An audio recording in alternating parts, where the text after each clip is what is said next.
단순 금융 사기 사건이냐, 권력형 게이트냐, 라임 옵티머스 사태를 둘러싼 정치권 공방이 계속되고 있습니다. 관련 이슈 포함한 정치권 소식들 두 분의 전문가와 짚어보겠습니다. 최창렬 용인대 통일대학원장, 김형준 명지대 교수 자리하셨습니다. 안녕하세요. 어서 오세요. 네, 안녕하세요.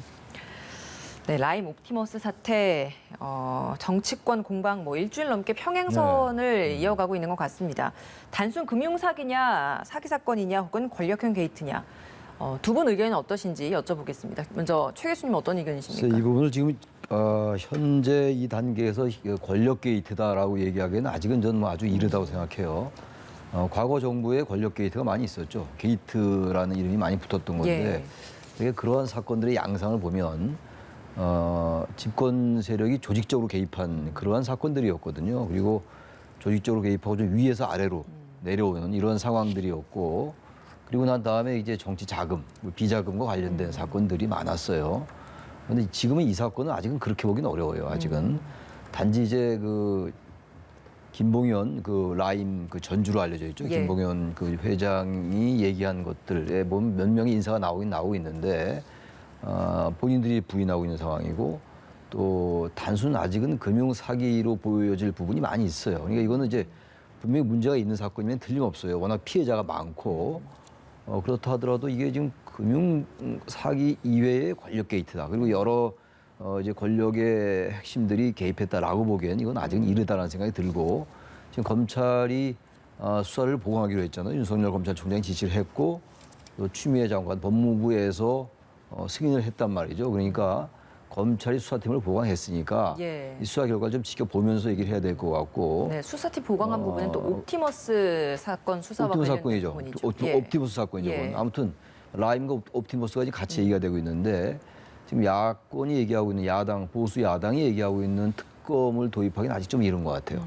그 검찰이 수사팀을 보강했기 때문에 지켜봐야 되는데, 단지 아쉬운 거는 지난번 이제 검찰개혁 차원에서 남부지검에 있던 그 증권범죄합동수사단 폐지한 거, 이런 건 좀 아쉬움이 있어요. 그리고 이 사건이 꽤 오래 가고 있어요, 지금. 그래서 검찰 수사가 이제 진전을 보겠습니다만 그런 아쉬움이 있다. 그러나 아직 이 부분을 권력 게이트다라고 얘기하기는 좀 아직 이르다. 알겠습니다. 게이트란 말은 잘 아시다시피 우리나라 말은 아니잖아요. 미국에서 나왔었던 말인데, 통상적으로 집권당이 특히 이제 집권 세력이 3년 6개월이 지날 경우에 항상 대한민국에서는 게이트 사건이 발생했었습니다. 최기성 게이트 시작해서 굉장히 많았었어요. 근데 권력형 게이트라는 말 쓸 때 이 권력형이라는 말이 갖고 있는 함의는 뭐냐면, 권력의 실세든 여하튼 집권 세력이 개입이 됐을 때 통상적으로 권력형 게이트란 말을 쓰는 겁니다. 근데 지금 나와 있는 여러 가지 이제 앞으로 조사를 해야 되겠지만은 재판 과정에서 강기정 정무수석의 이름이 나오고, 그리고 좀 민정수석실의 담당자가 지금 여기에 개입이 된 것처럼 보도가 되고 있기 때문에 이거는 실체는 당연히 검찰 조사를 통해서 밝혀지겠지만은 정치적 쟁점으로서의 권력형 게이트란 말을 쓸 수 있는 여지는 충분히 있을 수밖에 없다라고 저는 봅니다. 그래서 결국 이것을 풀 수 있는 방법은, 대통령도 성역 없이 이 문제를 해결하라고 그랬지 않습니까? 그러면 성역 없는 방법은 두 가지죠. 특검을 하든지 아니면은 윤석열 검찰총장이 특수부를 만들어서 이걸 해결하든지 그렇게 해야지.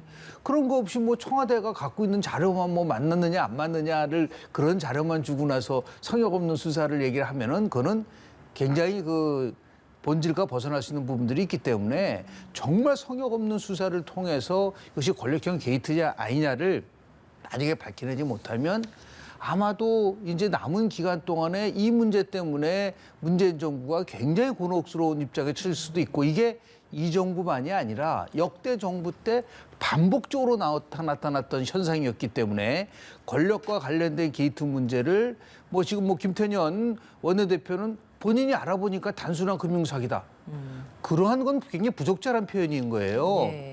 검찰 수사도 끝나지 않았는데 무슨 가이드라인을 주는 것도 아니고, 그래서 이 문제와 관련돼서는 정치 공방이다, 정치 공세다라고 해서 갈 것이 아니라 좀 정치권은 이 문제를 좀 지켜볼 필요가 있어요. 검찰이 어떤 수사 결과를 발표할 것이고, 다만 이렇게 큰 부분을 왜 검찰이 오랜 기간 동안에 수사를 미적미적거리면서 여기까지 왔는가. 그러니까 자꾸만 그 문제 때문에 권력형 게이트가 아니냐는 의심을 받을 수 있는 부분들이 있기 때문에 예. 빨리 속도감 있게 이 수사를 해야 될 거라고 저는 봅니다. 예, 그러니까 어제 나온 리얼미터 정당 지지율 여론조사 결과가 있는데 그걸 좀 보면서 질문을 드려보겠습니다. 정당 지지율 더불어민주당이 31.3%입니다. 그러니까 4.3%포인트 하락한 상황이고 국민의힘이 30.2%, 1.3%포인트 상승했습니다. 오차 범위 내로 다시 이제 좁혀진 상황인데 이번 공방의 영향이 좀 반영된 것이라고 봐야 되겠습니까? 최근에 또 국민의힘의 지지율이 좀 정체였어요. 김종인 비대위원장이 여러 이제 그 정책, 정강 정책에 반영하고 기본소득이라든지 뭔가 이제 중도로 외연을 확장하겠다는 이런 그 반영이 되고 난 다음부터 좀 지지율이 오르는 좀 그런 측면이 있었는데 그 이후에 영 동력을 못 받았거든요. 그쵸, 하락세였거든요. 하락세였고 예. 오히려 민주당과 국민의힘의 정당 지지도가 더 차이가 나는 상황인데 저지의 조사 자료를 보면 거의 이제 붙어 있단 말이죠. 뭐 그동안 이제 추미애 장관 아들 병역 의혹 관련 이 사건하고 몇 가지 악재가 있었어요, 여권에. 뭐 그 악재가 완전히 해소된 건 아닙니다만 이제 그 부분이 정치적 쟁점이 되는 건 조금 이제 약화되고 있는 상황이고, 그러니까 국민의힘의 입장에서 볼 때는 오히려 더 떨어질 수 있을 것 같은데 아마 지금 이 옵티머스 라임 이 부분에 대한 게 반영이 됐을 거예요, 아마 저 부분이. 그래서 저 차이가 또 이제 어떻게 될지 모르겠어요. 지금 예. 워낙 여론조사 기관들이 많고 또 기관마다 다 또 굉장히 들쭉날쭉하고 그러거든요. 당장 저 자료만 본다면은 그 지금 우리가 이 얘기 나누고 있는 이것이 좀 반영됐을 그 개연성이 있는데 예. 역시 그 국민의힘의 입장에서 볼 때는 이렇게 어떤 사건에 자꾸 뒤쫓아가는 쪽으로 간다면 지지율을 이렇게 상승으로 끌고 가기 좀 어려울 것 같아요. 좀 예. 다른 쪽에서 정책 의지를 내놓고 이래야 되지 않느냐 생각이 들긴 합니다. 예. 김 교수님 어떻게 저는 분석하십니까? 굉장히 혼돈스러워요. 왜냐하면은 지금 리얼미터 조사와 오늘 나온 한국갤럽 조사하고 방향이 완전히 틀리게 나오고 있는 거예요. 그러니까 지금 리얼미터 조사에서는 두 정당 사이에서 오차범위 내에서 지금 굉장히 혼전을 하고 있고, 만약에 리얼미터 거만 본다고 한다면 지금 그 더불어민주당은 위기예요. 왜냐하면 서울에서 인천, 경기에서 완전히 뒤집어졌어요. 그러니까 서울 27.6 더불어민주당, 그리고 국민의힘이 무려 32.8이고요. 인천, 경기도 국민의힘이 많고, 더 나가서 20대 같은 경우 이게 진짜 그런가 할 정도로 더불어민주당 21.3밖에 안 되는데 국민의힘이 35.4%예요. 그 중도에서도 뒤지고 있습니다. 지금 서울, 인천, 경기 20대 중도에서 이렇게 더불어민주당이 큰 차이로 지고 있다는 거는 엄청난 위기라고 볼 수밖에 없잖아요. 예. 그래서 제가 오늘 한국갤럽 조사 결과를 보고 또 깜짝 놀랐어요. 한국갤럽 조사 결과는 반대예요. 국민의힘의 지지가 추석 전보다 3%포인트 떨어졌고, 그리고 더불어민주당의 지지는 1%포인트 올라갔어요. 두 정당 간의 지지율 격차가 20%포인트 차이가 난단 말이에요. 더불어민주당이. 그러면 제가 혼돈스럽다고 얘기하는 건 도대체 그러면 이걸 어떻게 이거를 내가 해석을 해야 돼? 저는 수없이 많은 여론조사에 대한 분석도 해보지만은 두 조사기관이 아주 비슷한 시기에 조사를 했는데도 불구하고 이렇게 나타나고 있는 거. 네. 참 이야기야. 오늘 한국갤럽 조사 결과 보면은 대통령의 국정의 지도가 추석 전보다도 3%포인트 올라갔어요.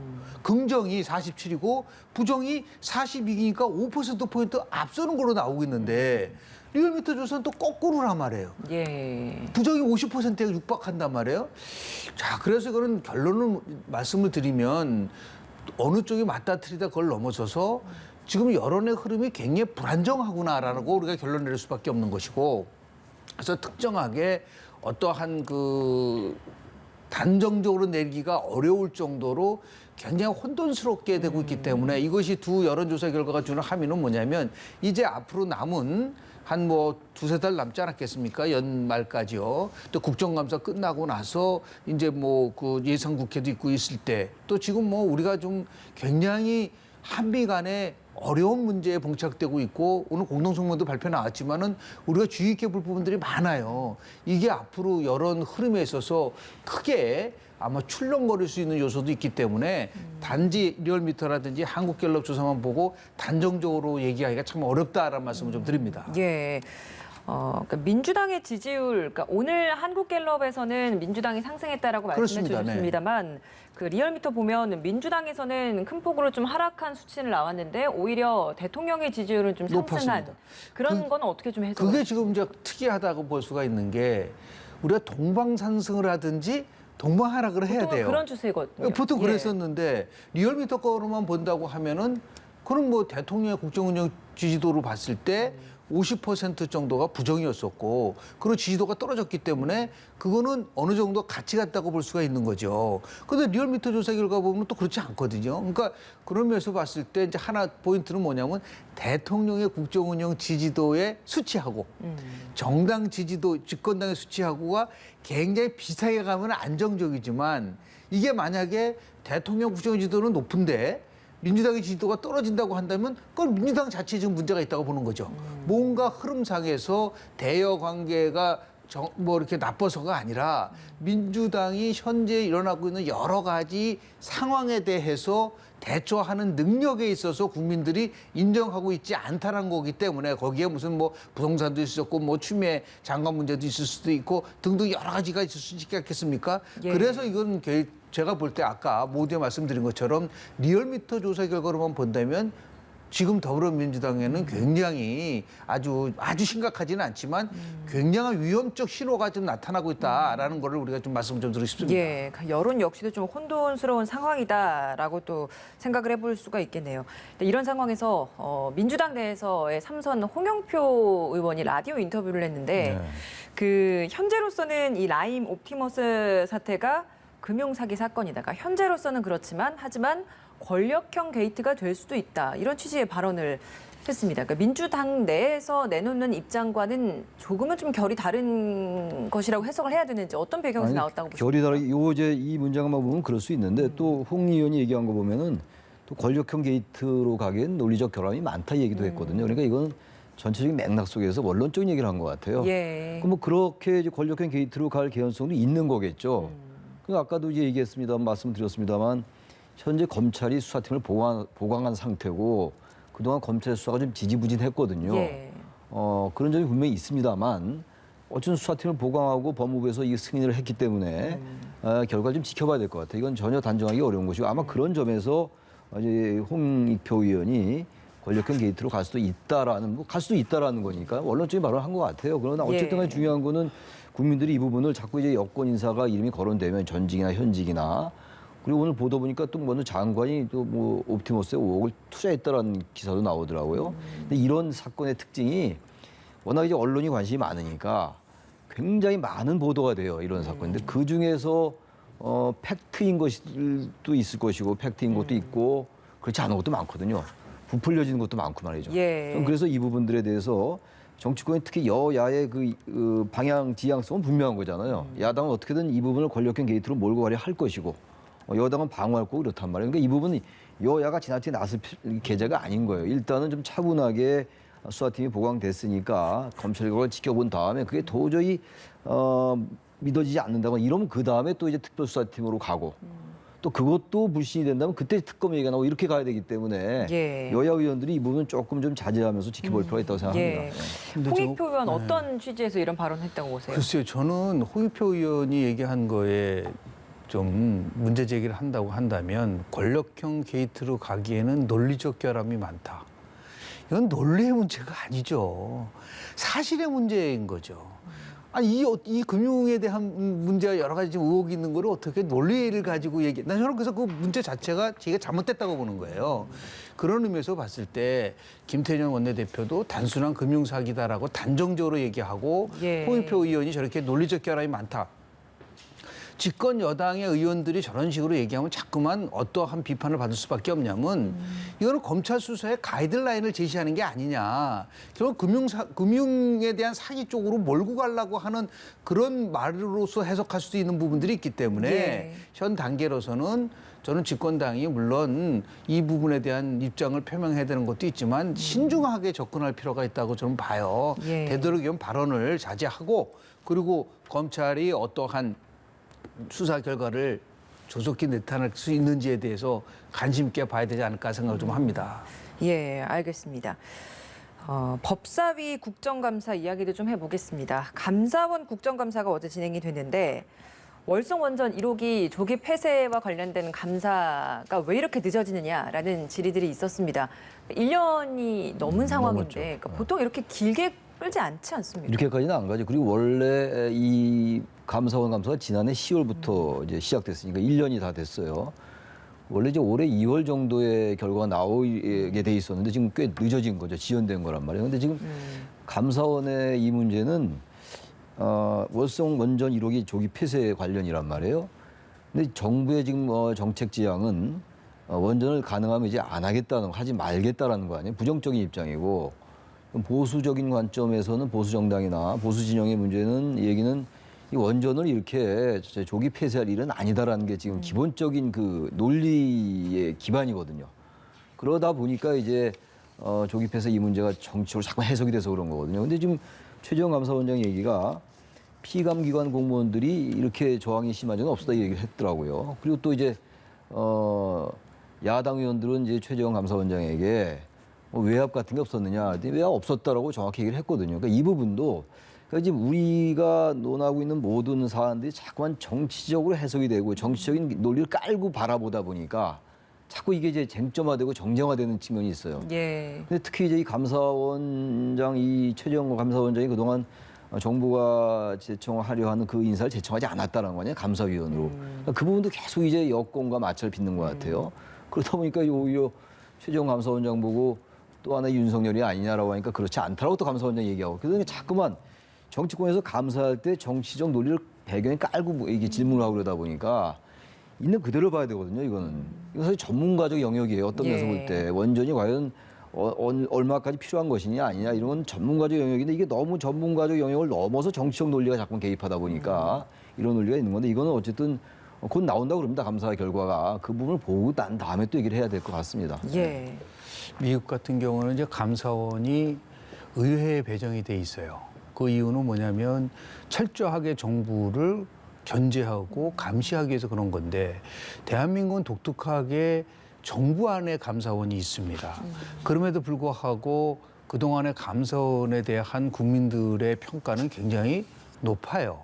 그러니까 아주 굉장히 그 중립적으로 그리고 정말 정부의 효율성에 대한 부분들 또 비리와 관련된 부분을 감사했기 때문에 그런 것인데 대한민국 감사원이 감사를 하는데 국가기관과 공무원이 저항한 적이 있나요? 저는 이거 전무후무한 사건이라고 저는 봅니다. 이유에 어쨌든 간에 지금 외압과 그리고 저항이라는 이 두 가지가 충돌하고 있는 거 아니겠습니까? 그런데 외압은 없었지만 저항은 있었다고 감사원장이 그 자체가 문제인 거죠. 어떻게 감사원이 감사를 하고 있는데 그 부분에서 저항을 할 수 있나요? 저는 이거 처음 들어봅니다. 이 부분에 대한 문제가 가장 큰 문제고요. 예. 두 번째 문제는 이걸 왜 했죠? 조기 폐기를 하는 것에 대한 타당성 문제라고 한다면 다른 어떠한 감사 결과보다 빠르게 나와야 된다는 거죠. 왜냐하면 이게 지금 1년을 끌었다는 거는 그 1년 동안 중요한 시간을 놓쳤다는 거잖아요. 타당성에 대한 것이 만약에 있다면 빨리 조기 폐기를 하든지 아니면 이게 잘못됐다면 빨리 원상복귀를 시키든지 해야 되는데 이거를 1년 이상 끌었다는 것 자체가 저는 도저히 이해가 되질 않아요. 그럼 감사원의 감사 기능이라는 게 도대체 뭐냐라고 하는 근본에 대한 문제가 있기 때문에 자꾸만 이것을 뭐 윤석열 총장과 비교하느냐 아니면은 더 나가서 결론을 정해놓고 하는 거냐 아니 이런 식의 공방은 안 된다. 제가 얘기한 두 가지에 대한 것들 감사원의 기본적인 기능을 제대로 할 수 있게끔 해주는 것이 문제고 또 하나 꼭 지적을 하고 싶은 거는 민주당이 항상 얘기하는 게 촛불 민주정부라는 얘기를 많이 합니다. 민주정부에서 갖고 있는 몇 가지 중요한 것들이 있어요. 하나는 투명해야 됩니다. 결과보다는 과정의 투명성, 그리고 더 나가서 국민의 참여성, 그리고 더 나가서 결과에 대한 책임성. 이런 것들이 다 결합이 돼야지만이 민주정부가 되는데 이번 감사원의 감사에 대한 걸 보면은 투명성도 약하고 책임성도 약하고 이런 부분들이 다 약하기 때문에 이거는 스스로 촛불 민주정부라고 얘기하는 민주당이 자꾸만 이런 예. 식으로 감사원을 압박한다는 거는 제가 볼 때는 바람직하지 않다. 빨리 감사원, 저는 이거로 끝나는 게 아니라고 봅니다. 앞으로 이 제2, 제3의 이런 부분에 있어서 감사원이 독립적으로 정말 객관적으로 감사할 수 있는 그러한 시스템을 만들어주지 않으면 저는 이거는 굉장한 큰 과오가 될 수 있는 부분들을 집권 여당이 분명히 감시해야 된다고 저는 봅니다. 그러니까 다음 주 초면 결과가 나온다라고 했는데 감사 결과가 나오고 난 후에 그 후폭풍은 없을지 이것도 좀 궁금한데요. 후폭풍이 전혀 없지 않을 것 같아요. 지금 그 월성 원전 이 조기 폐쇄하라는 게 지금 여권의 입장이거든요. 근데 글쎄 결과가 그렇게 나오면 또 야당에서 또 무슨 외압이 있어서 그렇게 됐다고 얘기할 것이고 반대 경우는 또 반대 논리가 동원될 거고 이렇기 때문에 그래서 지금도 그러니까요. 말씀하신 것처럼 예. 감사원의 이 기능은 비록 정부에 속해 있습니다만 감사원의 정치적 중립이 대단히 중요한 거거든요. 그래서 일단 결과가 나오면 거기에 수용을 해야 된다. 양쪽이 다. 예. 그렇게 생각합니다. 예. 어떻습니까? 교수님? 감사원장과 감사위원 사이의 정책 성향이 달라서 상당한 나름대로 내부적 갈등이 있다는 얘기는 언론 보도를 통해서 접했는데요. 그건 굉장히 불행한 일입니다. 다른 것도 아니고 이 피해는 누가 보느냐? 국민이 보는 거예요. 단순한 여야 진보 보수의 문제가 아니라 국가 정책에 대해서 정말 진실성 있고 객관적인 사실을 바탕으로 해야지만이 보다 나은 정책이 만들어지고 보다 나은 삶의 질이 높아질 수 있는 부분이 있기 때문에 이것을 정치적 공방으로 몰고 간다고 한다면 대단히 불행한 일일 수 있기 때문에 이러한 것을 제발 정치 성향적인 관점에서 이 문제를 바라봐서는 안 되고요. 그리고 만약에 이 조기 폐기가 잘못됐다고 한다면 빨리 복귀시키면 되는 거고요. 예. 거기에 대한 나름대로의 책임된 문제. 그리고 꼭 지적을 하고 싶은 거는 감사원의 감사를 조직적으로 방해한 부분에 대해서는 분명하게 책임을 물어야 된다라는 말씀을 좀 드리고 싶습니다. 예, 알겠습니다. 어제가 총선 공직선거법 위반 관련된 선거사범들 공소시효 만료일이었습니다. 때문에 막판 검찰이 무더기 기소를 했는데 검찰의 이번 결정에 대해서 여야가 내놓는 반응은 좀 다릅니다. 특히 국민의힘 같은 경우에는 야당 유죄, 여당 무죄냐 이런 비판을 내놓고 있더라고요. 그러니까 검찰 결과에 대해서 좀 어떤 의견이십니까? 그 부분도 이건 뭐 여당, 야당 전부 자신의 입장에서 얘기하고 있는 건데 특히 이제 국민의힘 같은 경우는 의석에서 106석 정도잖아요. 106석인데 103석이죠. 만약에 103석이죠. 103석인데 예. 여기서 만약에 기소가 돼가지고 최종적으로 의원직이 상실되면 개헌 저지선이 무너지는 거거든요. 근데 이 부분은 뭐 여야를 뭐 야당을 더 불리하겠다 이렇게 볼 근거가 전혀 없어요. 이 부분은 그건 여도 마찬가지고 야도 마찬가지거든요. 그러니까 지금 야당도 그렇고 여당도 그렇고 어떤 결과가 나올지는 전혀 알 수 없는 거예요 지금. 단지 이제 이게 굉장히 생각보다 이것도 오래 끓은 거예요. 개헌이 그 공소시효 이제 어제가 공소시효 뭐 이제 예. 만료일인데 이제 막 급하게 막 기소를 하고 이런 것이라서 이것도 야당도 이거를 무슨 뭐 여당이니까 불리하겠다, 야당이니까 불리하겠다, 이 여당은 유지하겠다 이렇게 볼 건 아닌 것 같아요. 이거는 그야말로 그건 각자의 관점에서만 보고 있는 거기 때문에 이것도 역시 뭐 나중에 재판에 회부되고 그 결과를 보는 수밖에 없습니다. 공직선거법 위반과 관련된 공소시효, 그러니까 6개월이잖아요. 그러니까 그 기간에 대해서는 좀 어떤 의견이십니까? 기간 너무 짧은 것 같아요. 그 원래 기간을 짧게 한 이유는 빨리 결과를 내라는 의미에서 그렇죠. 짧게 한 거예요. 예.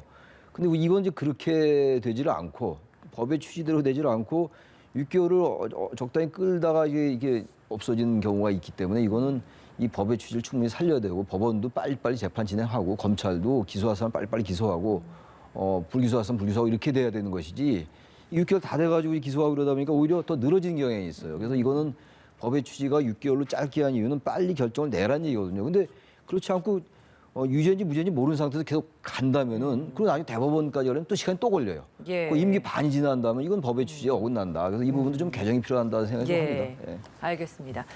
공소시효 만료 결과 이번 선거사범 관련된 공소시효 만료와 관련해서 검찰의 결과에 대해서 좀 어떤 의견인지 말씀해 주시죠. 일단 뭐 검찰이 기소한 거에 대해서 왈가왈가 할 수는 없죠. 정치적 기소다라고 야당은 얘기를 하고 있지만 뭐 이것이 정치적 성향에 따라서 판단되는 것이 아니라 사실에 따라서 조사에 의해서 판단된 거라고 봐야 되지 않겠습니까? 다만 이렇게 이제 여당보다는 야당이 기소된 사람이 많다라고 하면은 지금 전부 다 23명이 기소됐지 않습니까?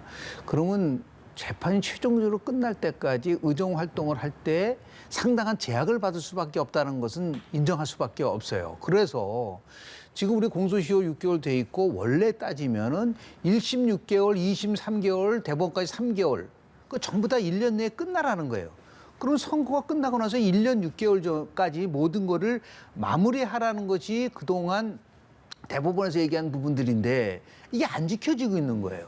그러니까 기소되고 나서 저는 뭐 거의 임기 끝날 때쯤 뭐 끝나는 식으로 나오는 경우가 많아서 이거는 근본 선거법 사본과 관련돼서 문제가 있을 수가 있기 때문에 그래서 한때는 어떤 일까지 나왔냐면 선거 사본은 무조건 1년 내에 모든 거를 마무리하자. 라는 것까지도 있었었어요. 기소뿐만이 아니라 전체적으로 재판까지도. 1년 내에 끝내. 예. 왜냐하면 그렇지 않으면 뭐 다 끝나고 나서 의정활동 끝나고 나서 하면은 어떻게 되냐. 두 번째는 만약에 그렇게 해서 유죄 판결을 받으면은 국가로부터 보조받은 돈은 다시 국고로 환납시켜야 된다. 이걸 강제 조항으로 가져가야 된다. 이런 것들을 강력하게 해서 선거 사범에 대해서 우리가 좀 강력한 조치를 취해야 된다고 하는데요. 저는 이 부분을 단순히 뭐 누가 숫자가 많으냐 적으냐 이걸 넘어서서 예. 의정 활동 속에 있어서의 어떠한 나름대로의 영향을 주고 그리고 국민들을 대표하는 대표자들이 자꾸만 기소된 상태에서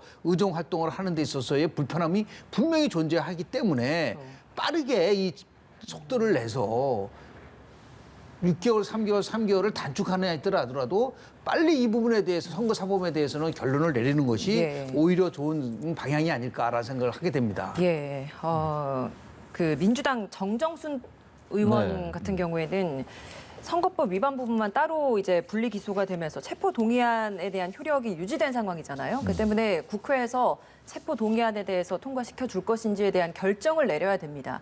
21대 국회에 들어서고 나서 방탄 국회 모습 보여주지 않겠다. 이렇게 얘기를 한 상황에서 첫 사례가 된 겁니다. 어떤 선택을 해야 되나요? 민주당에게 주어진 시금석인 것 같아요. 이 부분은 지금 이제 정정수 의원에게는 단순히 선거법만 있는 건 아니에요. 선거법 위반 의혹만 있는 건 아니고 정치자금법도 있고 또 뭐 개인정보보호법 위반 의혹도 있습니다. 예. 근데 아무튼 지금 이게 체포동의안이 지금 법원에서 제출한 상태예요. 검찰이 영장 발부를 요구했고 법원이 이제 국회에 보낸 상태인데 여기서 만약에 이게 적당히 위험해야 넘어간다면 이게 더불어민주당 의원이잖아요. 지금 정 의원이. 예. 그러니까 상당한 비판에 직면할 수가 있어요. 그래서 이 부분은 국회 일단 열어서 물론 이제 부결될 가능성이 높다 하더라도 해봐야지 하는 거란 말이에요.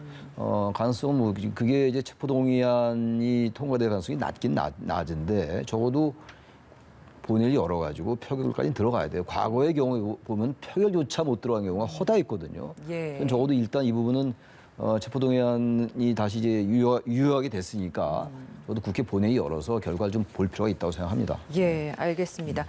오늘 두 분 말씀 여기서 마무리 짓겠습니다. 최창렬 용인대 통일대학원장, 김형준 명지대 교수와 함께했습니다. 고맙습니다. 네, 고맙습니다.